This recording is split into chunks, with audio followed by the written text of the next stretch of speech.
తులసి మహత్యము. తులసి వ్రతము అమోఘమైన ఫలితాన్ని కలిగించు దివ్య వ్రతము.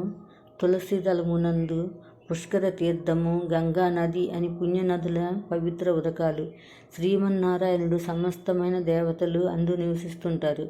ఘోర పాపములన్నీ ఎన్ని చేసిన వాడైనా తులసి మృత్తికను పూసుకొని చనిపోయినచో వానిని దూరం నుండి కూడా యమదూతలు చూడజాలరు.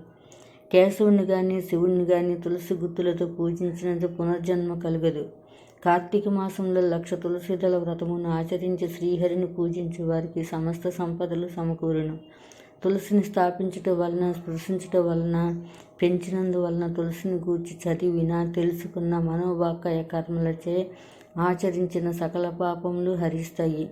నర్మదా నదిని చూడటము, గంగా నదిలో స్నానం చేయటము, తులసి వనాన్ని సేవించటము, ఈ 3 పనులు సమాన ఫలితాన్ని కలుగజేస్తాయి.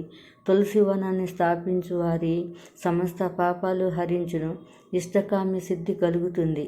యముని వల్ల భీతి కలుగదు.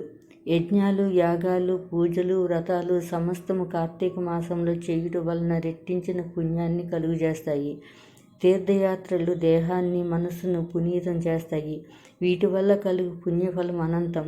కార్తీక మాస ద్వాదశి తిథి యందు తులసి దళంతో పూజలు చేయని వారు చేయు పనులు నిరర్ధకములు, నిష్ఫలములు. అట్టి అజ్ఞానులు ఘోర నరకములు పాలగుదురు.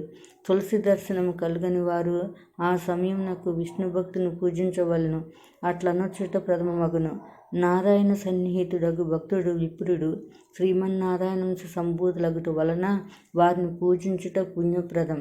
తులసి మాల గాని, ధాత్రి మాల అనగా ఉసిరిమాలను గాని ధరించుట శ్రేష్టం. అట్టివారు కొన్ని వేల కోట్ల సంవత్సరములు స్వర్గమునందు నివసించెదరు. ఈ మాలలను దానం చేసిన, ధరించతలచిన తులసీదేవిని, శ్రీహరిని స్మరించవలెను.